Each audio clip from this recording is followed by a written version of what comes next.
In this video, I'll explain variables, a core concept in programming. My goal is to help you understand what variables are and how they work without diving into any specific programming language or syntax just yet. There are other videos where I'll demonstrate how variables function in different languages, but first I want to make sure you have a solid grasp of the theory behind them.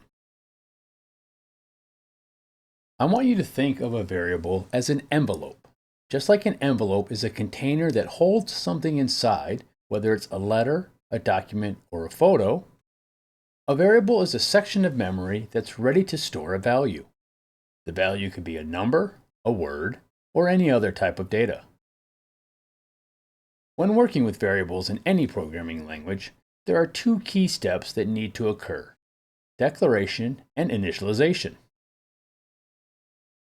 Declaration is like labeling your envelope to quickly identify what's inside.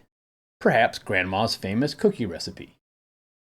When you declare a variable, you're telling the program that you need a specific space in memory and giving it a name so you can refer to it later.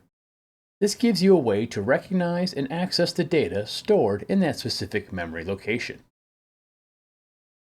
Initialization is like putting something inside the envelope that you've labeled. For example, putting the paper with Grandma's recipe into an envelope named Cookie Recipe. Once you declare your variable by giving it a name, you initialize it by giving it a value, like storing the string Mary in the username variable. In programming, it's important to initialize a variable before using it. Otherwise, trying to read the contents later is like opening an empty envelope. It has no value inside. This can cause errors or unexpected behavior in your program. Type safety is an important concept in many programming languages.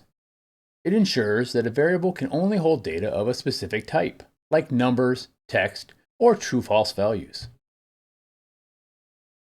For example, if you declare a variable to hold a number, type safety prevents you from accidentally putting a piece of text inside of it.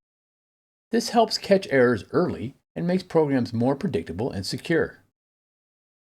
Some languages, like Python, are more flexible and don't enforce type safety as strictly, while others, like Java or C#, require to specify the type of data your variable will hold. One of the powerful things about variables is the values they store can change over time. Going back to our envelope analogy, imagine you just found a cookie recipe even better than Grandma's. There is no need to get a new envelope to store it. You can just remove the old recipe from the envelope and put in a new one. In programming, you don't have to throw away or create a new variable every time you want to update the information. You just update the value stored inside. This flexibility is essential in programming because it allows your code to work with changing data, like user inputs, calculations, or real-time information. This wraps up our high-level introduction into variables. I hope this gave you an understanding of what variables are and how they work conceptually. Be sure to check out the other videos to see how to use variables in different programming languages. If you'd like to be notified when future videos are posted, make sure to subscribe to this channel and hit the notification bell. And for more resources to support you on your coding journey, head over to breakpointcoding.com. Thanks for watching, and I'll see you in the next video.